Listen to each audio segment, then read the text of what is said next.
Hello, everyone. Hello to our alumni and friends, the University of Toronto's Faculty of Applied Science and Engineering. You're tuning in from near and far. Based on our registration information, we're delighted to invite, to welcome people from all over the world. Apparently, we have alumni joining, of course, from all over Canada, but also the US, the UK, China, Germany, Malawi, Trinidad, and Tobago. So welcome, everybody. So my name's Grant Allen, and for the past 10 years, I've had the privilege of being the chair of the Department of Chemical Engineering and Applied Chemistry here at the University of Toronto's Faculty of Applied Science and Engineering. I'm really delighted to be here today, not just because as one of the leaders of the faculty in the Department of Chemical Engineering, but also because I too am an alumnus from this faculty. In fact, I'm from the class of 81. In fact, here's my hockey sweater. I filled it out a little bit, but that's my hockey sweater from the class of 81. So I'm actually celebrating, I can't believe it, 40 years. So anyway, welcome to all of you who are celebrating your respective honored years as well. Thank you for joining us in this signature event and the Alumni Reunion for Engineering, the Alumni SUDS. So before I start, I want to just acknowledge this land on which the University of Toronto operates. For thousands of years, it has been the traditional lands of the Huron-Wendat and Seneca, and most recently, the Mississaugas of the Credit. Today, this meeting place is still the home to many Indigenous people from across Turtle Island, and we are grateful to have the opportunity to work on this land. For many of us as graduates from school, SUDS holds many fond memories from our time as students. Whether you remember SUDS as the Sanford Fleming Pub or the Duke School, it's a tradition that continues on for engineering students today. Actually, for me personally, what I remember is we used to go typically on Fridays to a place called DJ's, which was right at the large, what was the hydro place that was at the corner of College and University. And I can remember you could get beer for 25 cents. Now it was a 6-ounce beer only, but still 25 cents. So typically, of course, people ordered many more than one beer, but that's something. But anyway, those SUDS celebrations have been remote this year. So students have still kept doing that despite the challenges of the pandemic. The spirit of the camaraderie that we have still continues. And it's an inspiration for tonight's Alumni SUDS beer tasting event, featuring Rorschach Brewing Company. They can't hear me?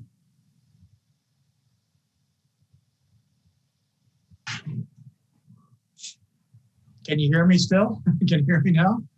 Okay, good.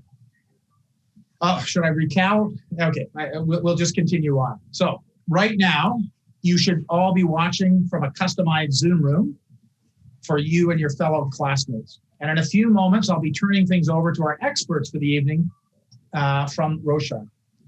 And the event will continue to be streamed to you on Zoom, in the Zoom room for you and your classmates to watch together. I'll be watching as well as you go along. The room will stay open at the conclusion of the program, so you can continue to catch up this evening over a few beverages.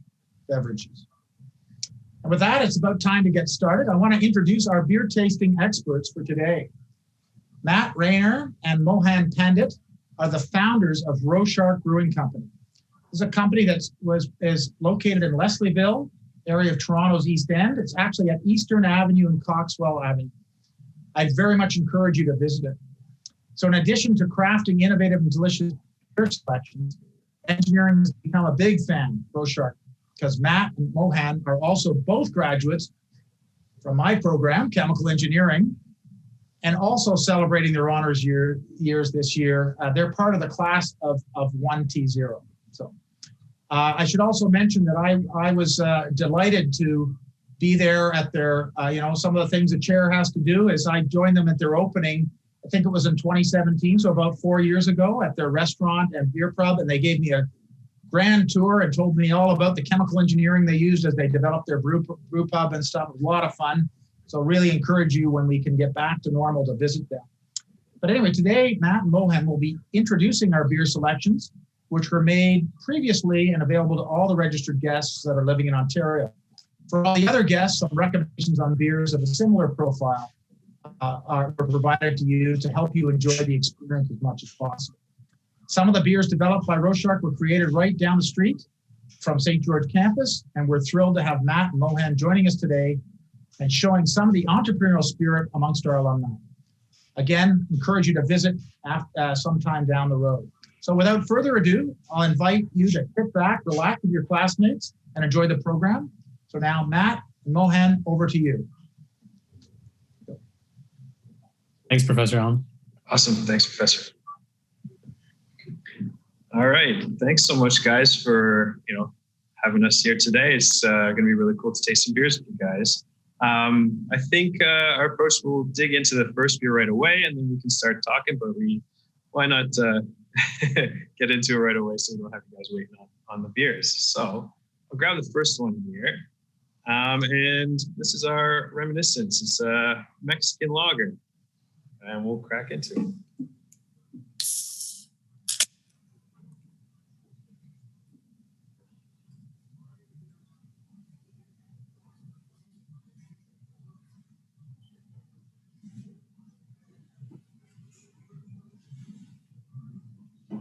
All right. So let's dig in.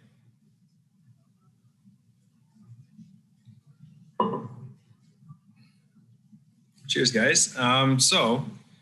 This beer is kind of our flagship lager for us. We were down in 2018 at the Craft Brewers Conference in Nashville. Just trying some of the breweries there, checking out the conference, and we noticed that all these breweries were making Mexican lagers, and we were kind of knew of the style vaguely. You have your Coronas, your Dos Equis, Tecate, those kinds of beers, but we had never really come across a craft version of Mexican lagers, at least not up here in Toronto or in Canada. So we were just so super excited to be able to try some, and just every place we went had something like it or the same kind of version. And we just fell in love with it. So when we came back, that was the first thing that we brewed when we came back. We were just super stoked to try it. And so this beer is brewed with a good amount of Pilsner malt. It's brewed with some Vienna, which gives a little bit of like a toasty, bready malt character. And we use some flaked corn in here as well. And the idea around that is just to kind of dry out the beer a little bit. We want to make it kind of just nice and crisp and easy drinking. The goal of this beer is to be this kind of is our flagship lager, but it's kind of the beer that when people come to the brewery, especially in the summertime, they want a beer that kind of tastes the most like your standard typical beer would be. This is that one for us. It's got a nice kind of bready character, toasted malt notes, a little bit of floral character. It's fermented with our house lager yeast. Just really nice, crisp, clean, easy drinking. There's some notes of like corn tortillas a little bit as well. But just like super nice, refreshing, drinkable. The idea behind the name, Reminiscence, we have a little blurb on the side of the can if you guys would like to read it and go more detail. But really, it's the idea of drinking these kind of iconic lagers, historically thinking back on times like, SUDS and stuff like that, when, we're mostly drinking these kind of crisp, clean lagers and having the experience part of the social element being kind of more of a factor than the actual beer itself. It's like, a nice kind of intricate, delicate beer, but also it's a beer that's meant to be kind of drank with people and enjoyed and to create fun memories. So that's the idea behind the name. So hopefully you guys enjoy this one, and we'll kind of talk a little bit about us now. So Matt and I and our third partner, Chris, actually all three of us graduated in 2010 from ChemE.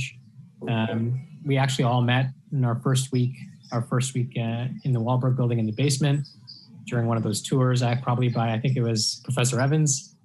And then afterwards, I remember back then we went across the street. It used to be called Molly Bloom's then. And so after sort of, becoming good friends, you go through all the labs. We decided we would move in together. So we ended up getting a place together. And we figured first we started making beer because it was cheaper than buying beer. It wasn't 25 cents a cup, but it was definitely cheaper than going to a bar. And so we got in the style of making beer. After a few years, after we graduated, actually, we had like a nice little setup in Matt's basement in his actual house. And we used to have like a freezer, a couple of freezers that we converted with different draft lines. And we always had something different on draft, a couple IPAs, a dark beer, a lager. And that kind of prompted us in 2014. So this is about 4 years after we graduated and finished at U of T. I had gotten married, or I was getting married, and Matt and Chris, the other partner, they were both my best men at my wedding. And as his present to me, Matt showed up with an apricot saison. And I had a bunch of other craft beers at my wedding, and the apricot saison was just otherworldly. And so we got to chatting after the wedding, and we're like, maybe there's something here. Everyone seemed to drink this over all the other craft beers that we had at the wedding. And that's kind of when we decided to sort of get the process rolling and think about opening a craft brewery. So we have a very tight personal relationship. And that's something that, we forged, late hours in the Wahlberg building. And that's something, that sticks with us. It's very nice to have people that you can trust, that you have a long history with. And it sets certainly a very different tone when you go into business with someone that you have that kind of shared, forged through fire experience.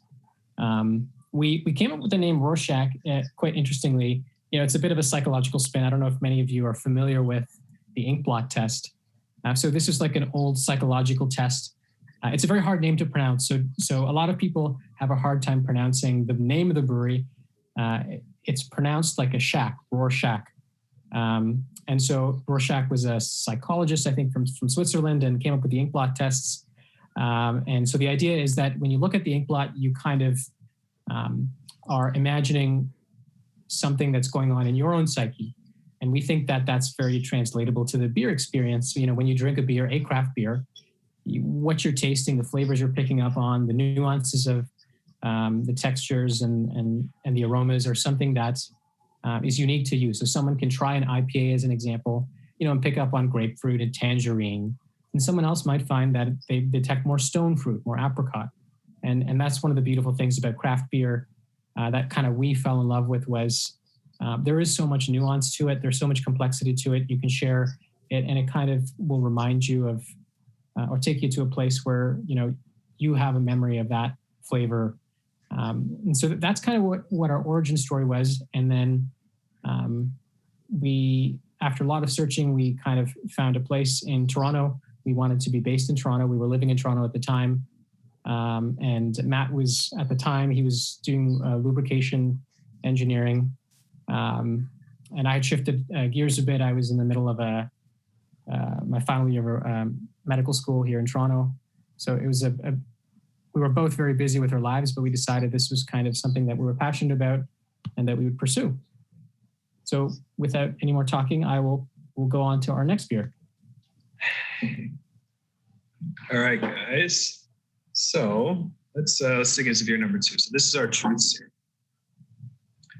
Got the can right here for you guys.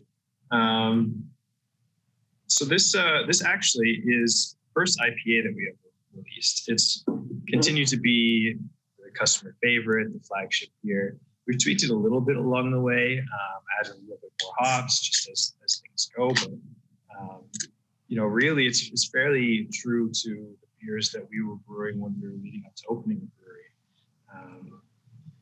brewery. When we were first getting into beers and IPAs. Cheers, guys. We really loved hoppy beers. We really loved IPAs. That was kind of the dawn of the kind of heyday of the West Coast IPA. Like really big, bitter, aromatic with citrus and pine kind of notes, and a little bit of like caramel malt character behind the beer.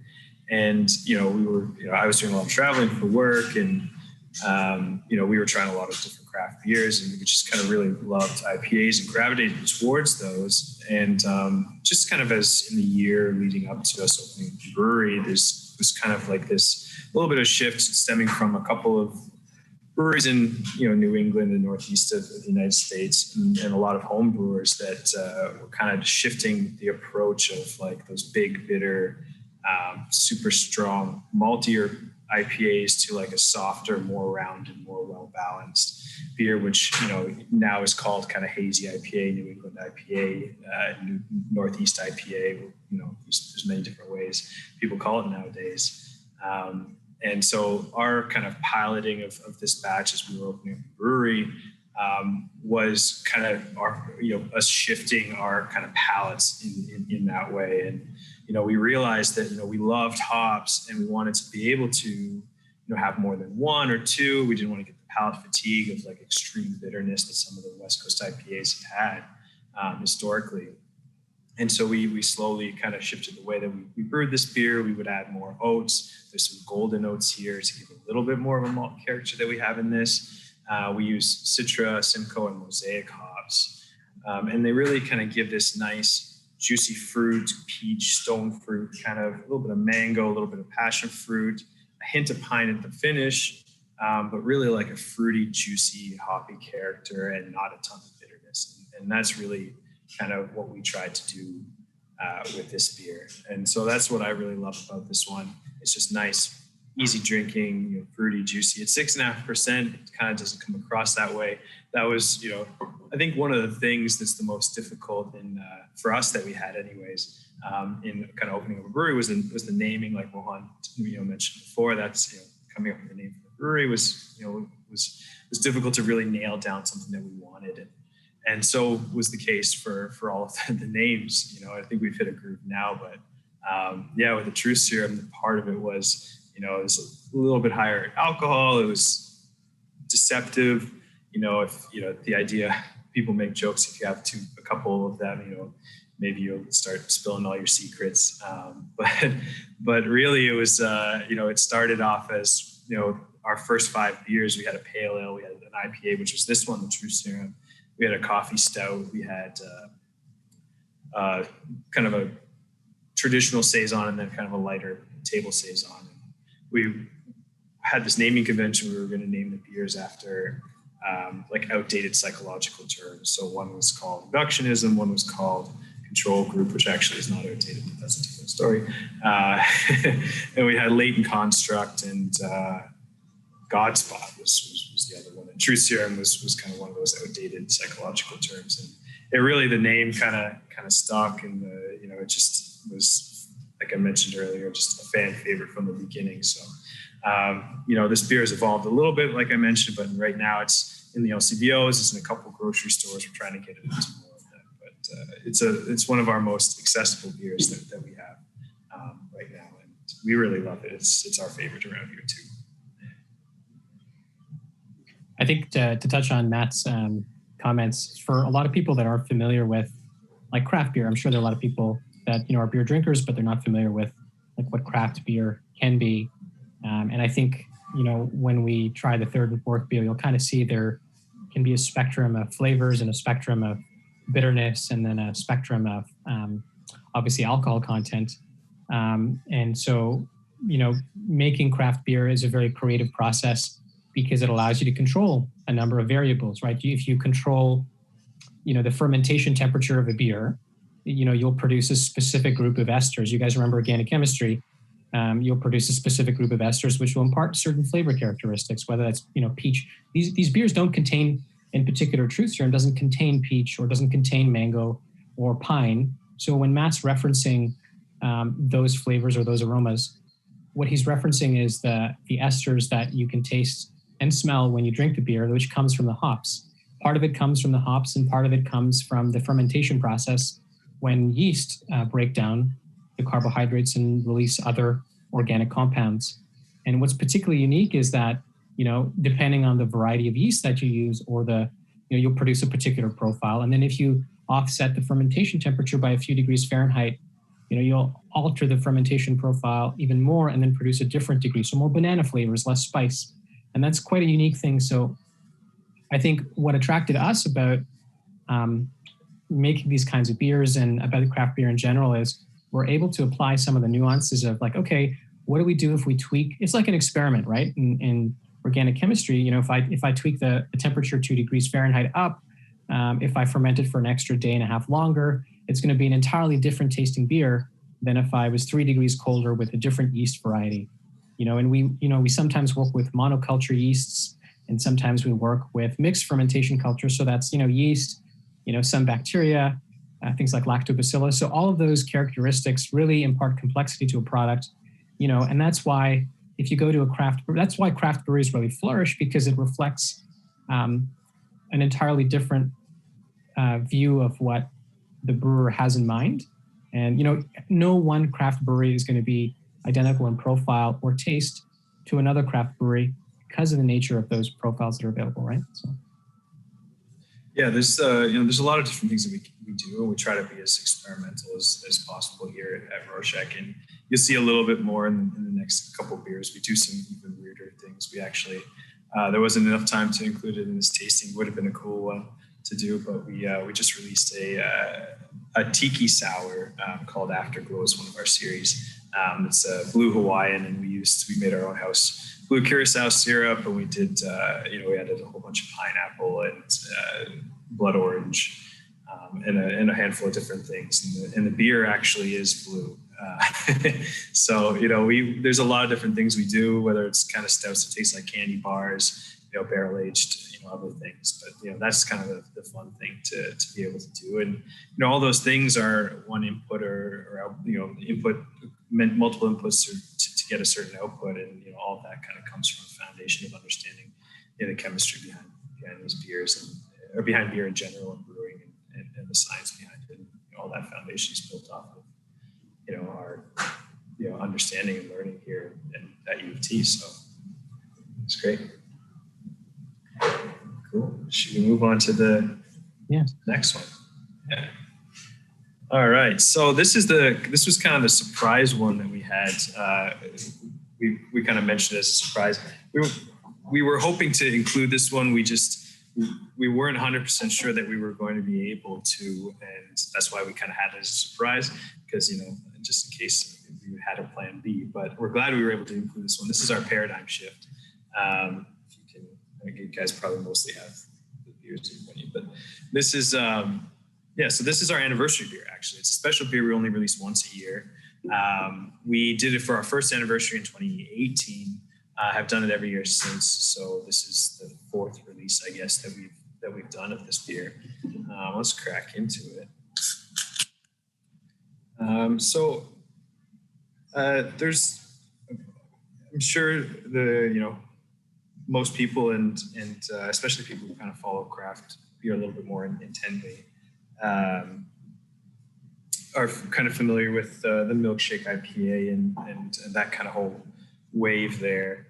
The idea there was that by adding this the lactose sugar, the milk sugar into a beer, you can give a little bit of sweetness and a little bit of body to a beer without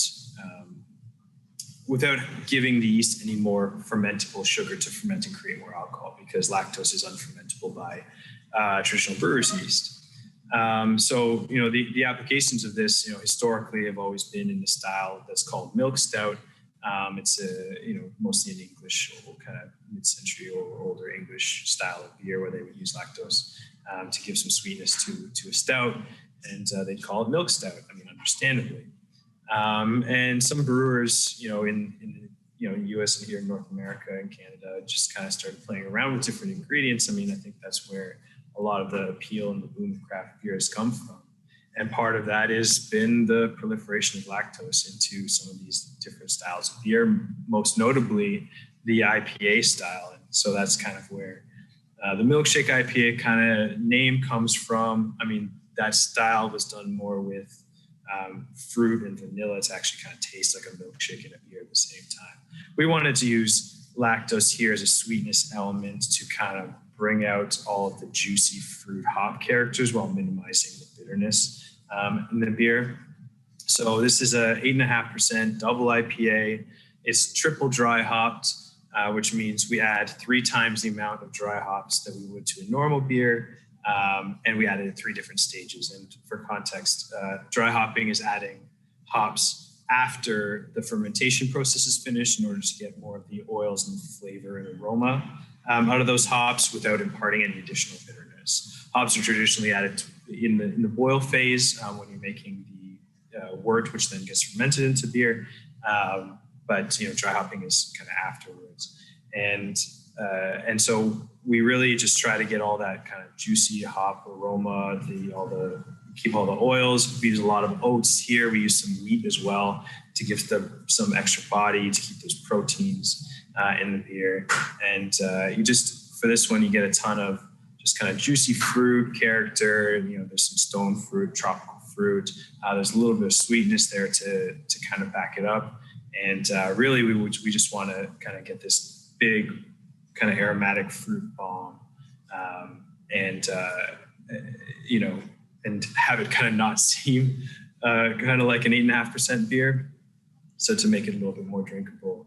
But yeah, the idea behind this one, the paradigm shift in name, we were trying to kind of think of something that was a little bit different in this kind of shift of lactose into several different beer styles. Maybe kind of upset some of the beer purists, understandably, because it's these aren't traditional styles of beer. But at the same time, it's kind of a shift in consumer tastes that we're seeing as well, with more variety, people wanting to try kind of a newer thing, that's what we're trying to do here. So we really enjoy this one. This is a nice treat once a year, a special birthday present to ourselves, and we're sharing it with you guys today. So cheers.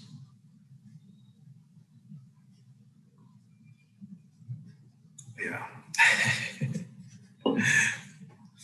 Hopefully, not too many people were lactose intolerant or too lactose intolerant. There's not a ton of lactose in here; it's just a little bit, but yeah. So I mean, like it's our anniversary beer, and it was quite a process setting up a brewery. So Matt was in sales, and I was in school, and our third partner, Chris, was working in process engineering. But none of us had worked in a commercial brewery before. None of us had any experience doing that stuff. And I think like the studies and the learning that we had at U of T in engineering really grounded us, and it really made a difference in terms of like how we could approach a big project like setting up a brewery, especially like from a first principles approach. So Matt and I and Chris did chemical engineering, and I remember we took like 101 courses in civil engineering and some electrical. And like it made a big difference actually. And I'll tell you a couple stories very briefly. So like when we had set up a brewery, we signed a lease, we were ready to brew. And the way that brewing works in Canada is you need to get approval from the government. And without the government approval, you can't brew.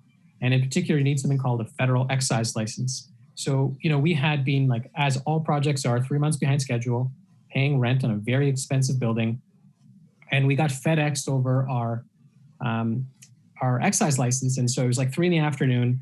We were already weeks behind scheduling. So we were like, okay, we have our grains, let's start brewing, right? So we turn on our auger, which is a device that carries the grain into our boil kettle.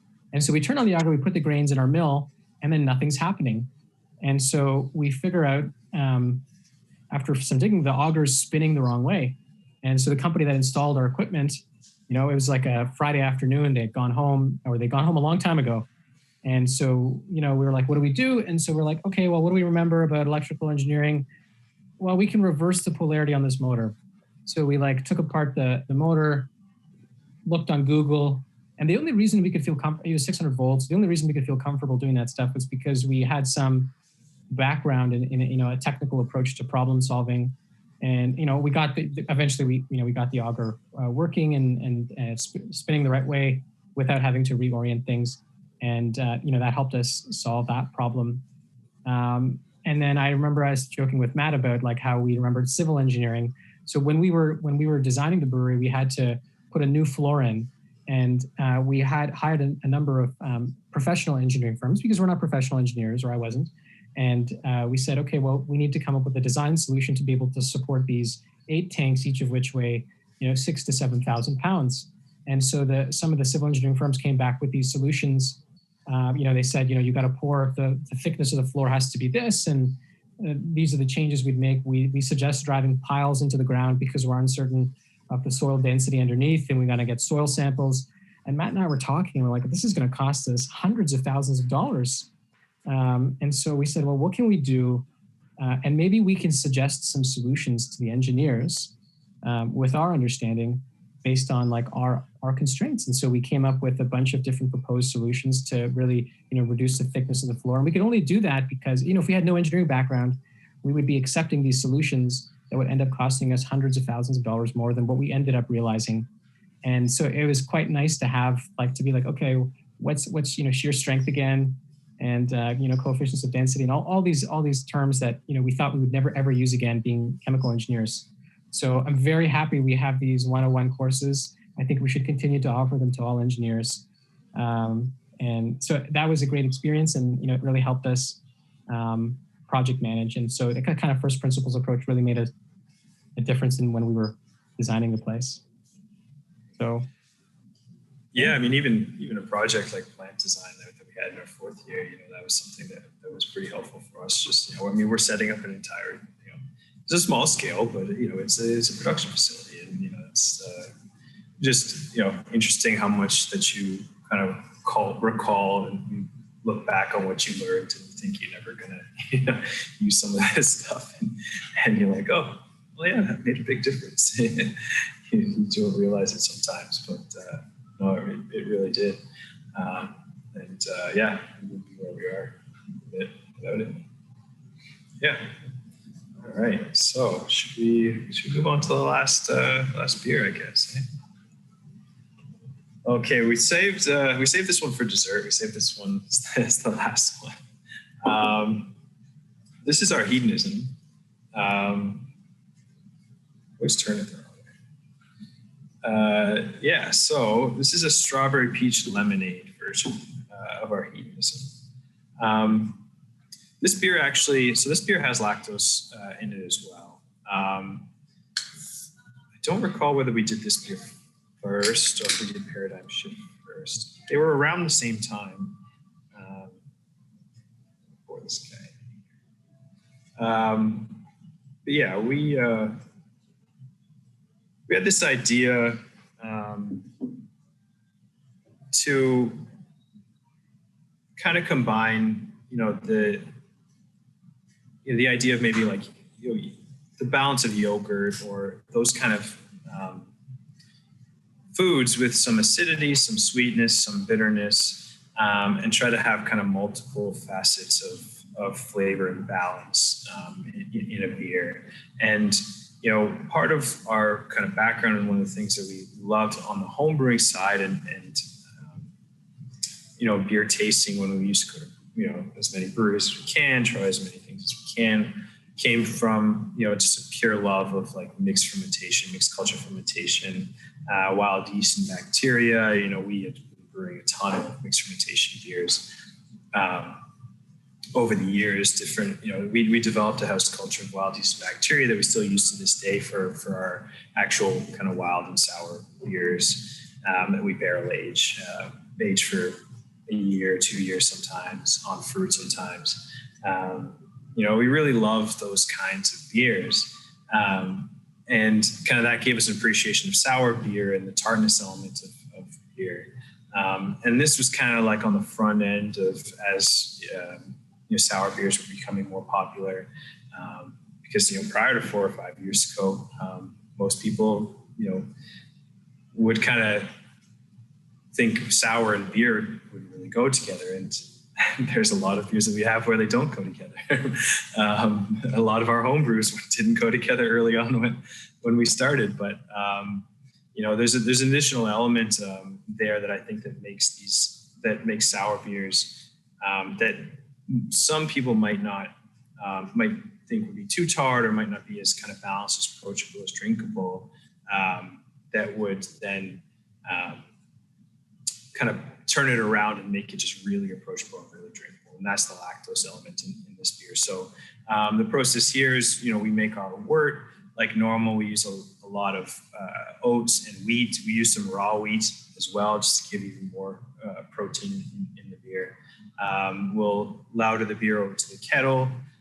We'll bring it to a boil just to sterilize it, chill it down, and then we add our house culture of lactobacillus, just straight up lactobacillus, no yeast at that point.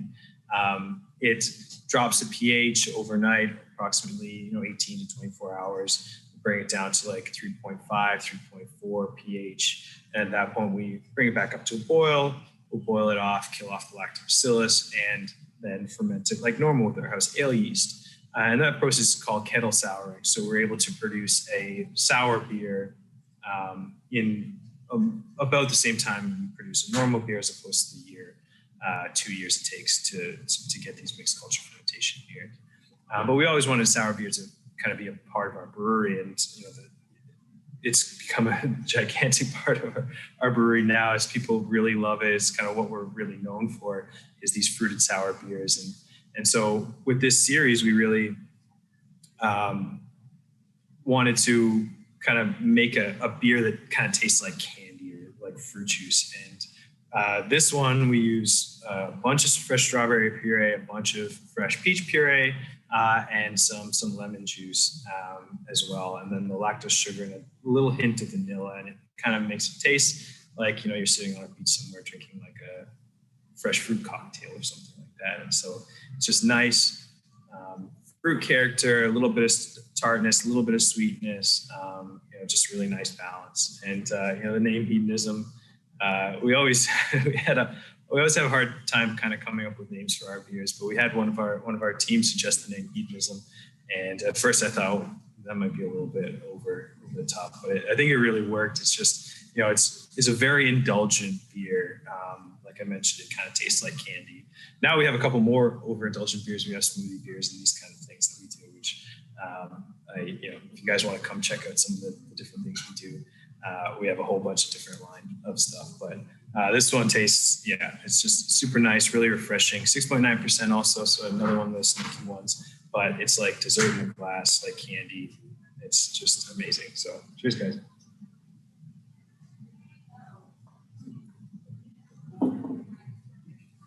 So it's not all drinking beer though, running a brewery, as Matt would make it out to be. And I mean, we have traditional beers as well, like Munich lagers and pilsners and things like that. But it's been a particularly challenging year for us. Before we got on this call, we were talking with Professor Allen about what it was like during the last 12 months, with sort of the shutdowns and having to navigate, as every business has been sort of figuring out. So on anybody who's opened a business or has been in the startup phase in a small startup kind of understands the challenges of, being an entrepreneur and setting it up. And I can tell you, there are a lot of sleepless nights. It's never an easy thing to go from the startup phase to go through those years. And then obviously the economic uncertainty that's, that people have had during the shutdown in the last 12 months has been very difficult. And so I think we respect a lot of small businesses that have really struggled through this last year. And I'm sure there are many alumni in this audience that may or probably have been in a similar situation. And I think it's definitely a different thing than you would imagine going into it. And so you really can't sort of picture the challenges that you do, everything you do in the business. You wear so many different hats. But, at some point you do get to enjoy a very delicious beer, and that kind of makes it worthwhile. So I don't know if you have anything else to add, Matt. Yeah, not too much. Just we're just super excited to be able to do this with you guys today, and glad that you guys are getting to try our beers. So super cool, just kind of a full circle thing, and it's really nice to be able to share some of our beers with some of our fellow engineers. So cheers to everyone here, and it's amazing to be a part of this. Thanks for having us. Well, thank you so much, Matt and Mohan, for sharing the story of Rorschach with us and the different beers you've created. That was great. I actually enjoyed them all, and I'm going to go pick up a whole bunch more. Hard to pick a favorite. The IPA was particularly good. I really liked that, but the variety is particularly exciting, and it was just great to see how you started with your friendship at school, and then how this all came to evolve. And this is going to be a bit of a biased view here because I'm a chemical engineer and a chair of chemical engineering, but I think you really brought home the importance of chemical engineering, of some chemistry and kinetics in there. And so I'm sure many of our alumni go, gee, I really wish I'd done chemical engineering after all. But anyway, we can still bring it back. Anyway, I'm obviously exaggerating here, but I also want to thank everybody here for joining us in these beer tasting festivities. And just a reminder that there are still alumni reunion activities that are continuing over the weekend, including actually tomorrow morning, the Dean's Breakfast, hosted by our own Dean of Engineering, Chris Yip, tomorrow at 9 a.m. And I may just also mention Chris is also a chemical engineer and also our Dean. We're so lucky to have Chris, and I'm sure he's a fabulous cook, and he'll bring in heat transfer and all sorts of stuff in when he starts talking about his cooking. A reminder also that your Zoom rooms will stay open till 8:30 Eastern time, and for you to catch up with your classmates. So feel free to do that. And no matter where you are, we hope you enjoy reconnecting with your fellow classmates and your alumni and revisiting your time together at school. Thanks again for joining us this evening. We wish you a happy alumni reunion. Take care, everybody, and have a wonderful evening. Thank you. Thanks, guys. Thanks for having me.